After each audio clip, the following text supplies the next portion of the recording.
O presidente paraguaio Santiago Peña assinou um decreto que classifica as facções criminosas brasileiras, Comando Vermelho e Primeiro Comando da Capital, como organizações terroristas internacionais, autorizando as Forças Armadas do país a atuar de forma independente contra esses grupos.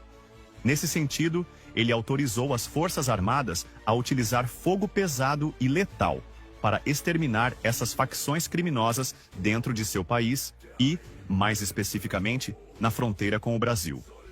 A medida, publicada na quinta-feira passada, representa um desafio direto às políticas de segurança do governo brasileiro, liderado pelo presidente Luiz Inácio Lula da Silva, que tem resistido a enquadrar essas organizações sob a lei antiterrorismo.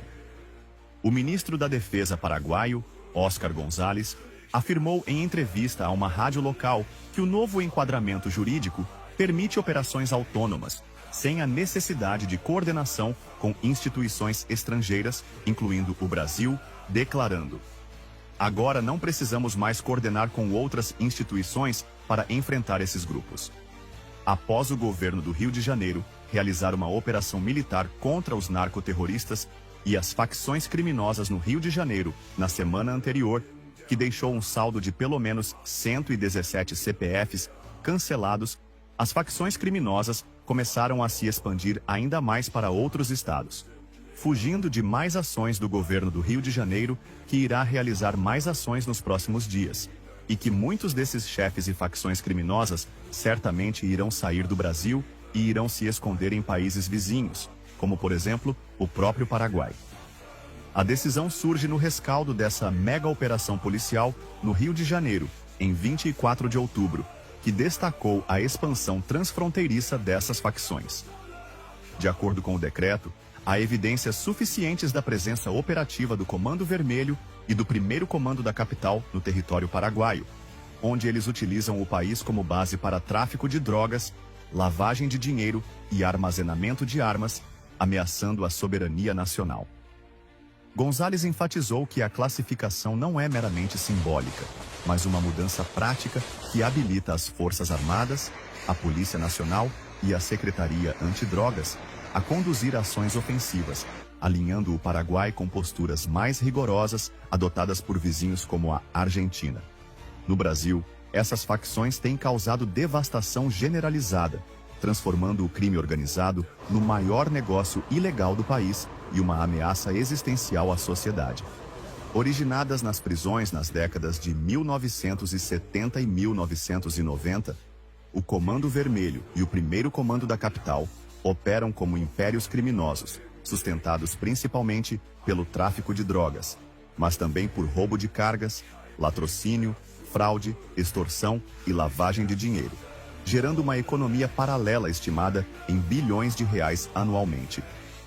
Elas controlam vastos territórios em estados como Rio de Janeiro, São Paulo, Amazonas, Rondônia e Bahia, impondo toques de recolher, cobrando taxas de proteção e fomentando guerras territoriais que resultam em milhares de mortes por ano, exacerbando a violência urbana e rural. A população civil é a principal vítima desse ciclo de destruição.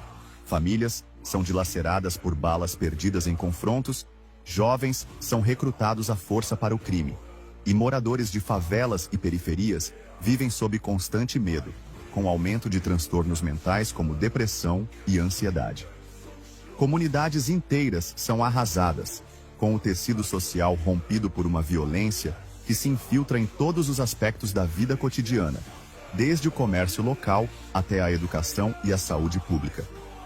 Críticos argumentam que essas facções são indiretamente aparadas e protegidas pelo governo Lula, que resiste à classificação como terroristas, optando por tratá-las como grupos criminosos comuns, e por setores da justiça brasileira, cujas decisões frequentemente resultam na soltura de líderes ou em atrasos processuais, permitindo a continuidade de suas operações.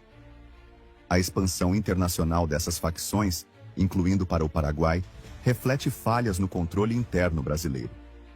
No país vizinho, elas exploram rotas fronteiriças para escoar cocaína da Colômbia e Bolívia, fortalecendo alianças com cartéis globais e ameaçando a estabilidade regional.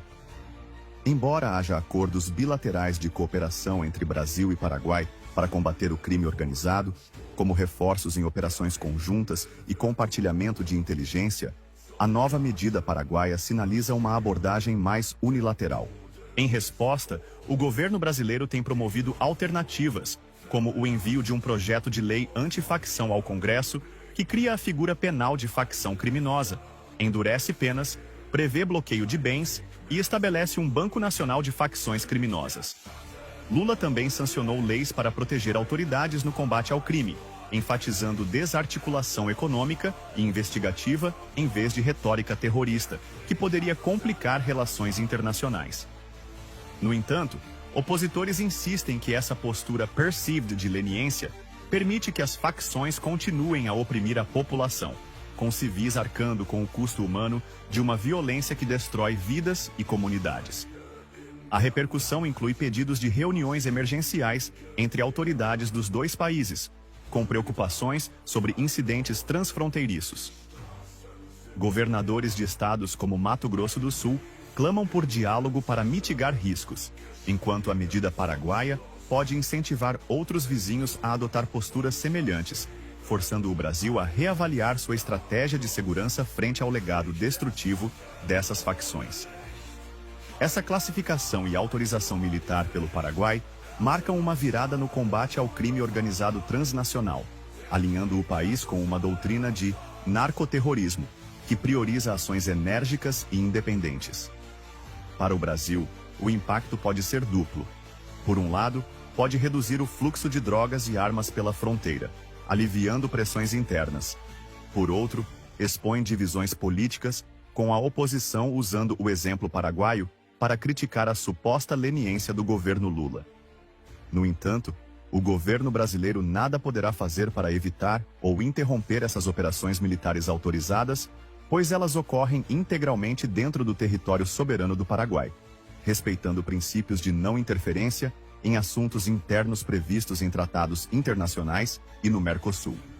Qualquer tentativa de obstrução seria vista como violação da soberania, potencialmente danificando relações bilaterais já tensionadas pelo crime organizado, e limitando o Brasil a negociações diplomáticas ou reforços em sua própria fronteira para mitigar repercussões. Essa dinâmica reforça a necessidade de maior cooperação regional, mas destaca como decisões unilaterais podem redefinir o equilíbrio de poder na luta contra facções que transcendem fronteiras.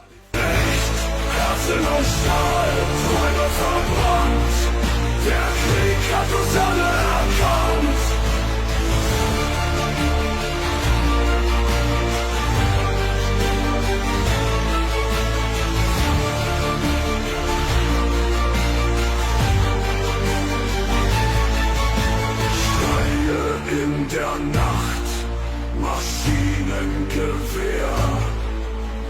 Brüder verloren, die Straßen sind leer.